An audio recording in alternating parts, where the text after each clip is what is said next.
Hi guys, this is Kim from Access TV and I'm joined today by Rob. Hello. And we are here to talk about our top 5 moments in our game of the year. Is it too early to say that?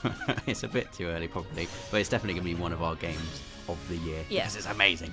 Ni No Kuni, Wrath of the White Witch. There it is. I said it. It's brilliant. Mainly because there's been such a dearth of amazing JRPGs for such a long time. Yeah, so without further ado, here's our top 5 moments in no particular order, starting with a rather unusual moment where you meet the Cowlifa in Alma Moon. She's like the queen of Alma Moon. Oh, I think I know what this bit is. Yeah, and you need permission to borrow her ship to go overseas. And the only way she will do that is if you give her some of her favourite food, because she's always hungry.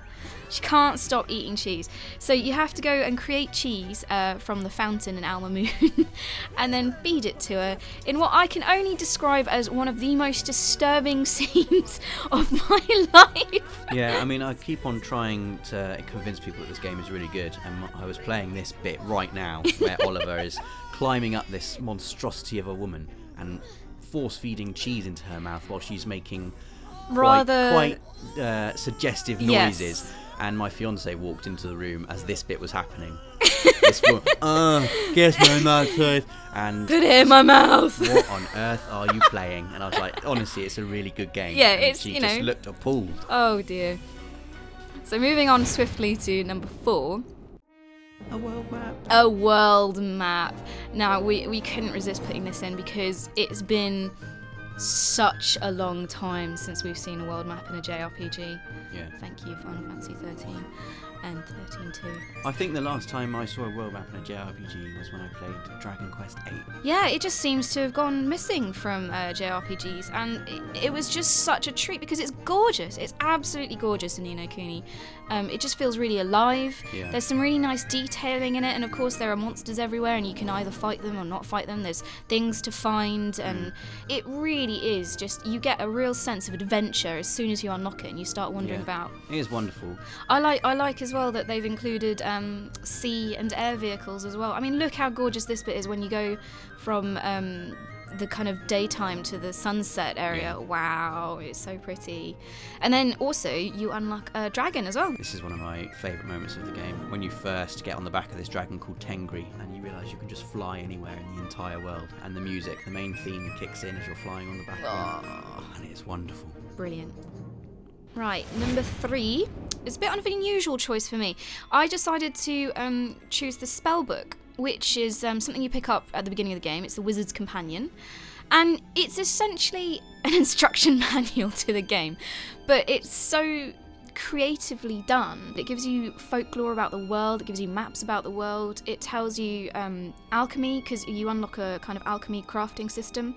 So it kind of, you can see here, it has all the things you need to put together to make weapons, armor, potions, all that kind of stuff.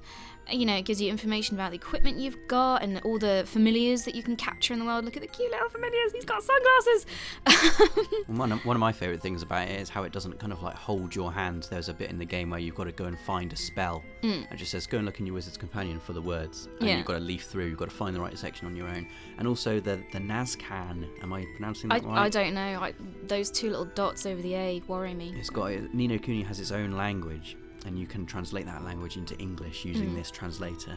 My favourite bit, though, of this spellbook is a page at the back which talks about someone's experience who jumped through the gateway from another world to our real world.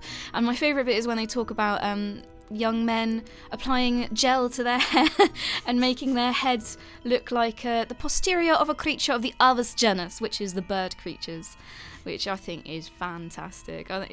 Whoever translated this did such a brilliant job. In at number 2, we have Drippy's Village. So this is probably about, 4 or 5 hours into the game, if you're kind of speeding through it. A bit further than that, I would say. A bit further? Okay. About 10 hours. You are shipwrecked on an island, and as you explore the island, you discover Fairy Ground, which is A totally tidy town. and it is full of Welsh fairies who just run around going, "Oh, You knickers!" might want to take that sentence out of context there, Kim. Yes. A village full of Welsh fairies. Yeah. They're actual fairies. They like the folklore ones, not Yeah, a and they slur. they do stand up as well. Yeah, they have their own little what's it called, the Cavity Club, Yeah. where they all tell really lame jokes. And what I love is that they have in the shops they have little versions of the shops from the mainland. Yeah. So they have like a little fairy dressed up as the core master, the Raven. He's a brilliant guy, and they all try and say their catchphrases but do it a bit badly, like "I'm a flippin' raven in it." Is that your Welsh accent? That's Kim? my no. I'm not going to even attempt one. 'Cause No, I can't do it. I've probably offended a lot of people, sorry. But the best bit as well is when you find Drippy's mother. Yeah, she's quite a big lady, isn't she? Yeah, she's Bigger very than the big. Cowlifa. Look at that! There she is in all her glory. And we're going to get a bit more into Drippy's mum, so to speak, in our number one moment so far, because, there are so many moments, but for the purpose of this video, this is our number one moment, where you have to go inside Drippy's mother. Oh, matron. To save the littlies, because there are little fairies inside her that won't come out. So you have to go inside her to get them out. Oh, it's so messed up. And when I first went inside, this is totally not Yeah, I was expecting like horrible gooey. insides Yeah. of a person, and in fact, it's a lovely little. It's like a kindergarten. It's a kindergarten. Yeah. but Look at kind that! of a squidgy kindergarten. It's brilliant, and it's full of monsters that are scaring all the littlies, so they won't come out. So you have to go and beat up all these monsters. All the littlies follow you around, Oh, it's so messed up. and then you escape down Mum's back passage. It's just a fun slide. Yeah, the tidy slidey. But at the end, dun dun dun, is the cause of all of Mum's problems. It's this big jellyfish.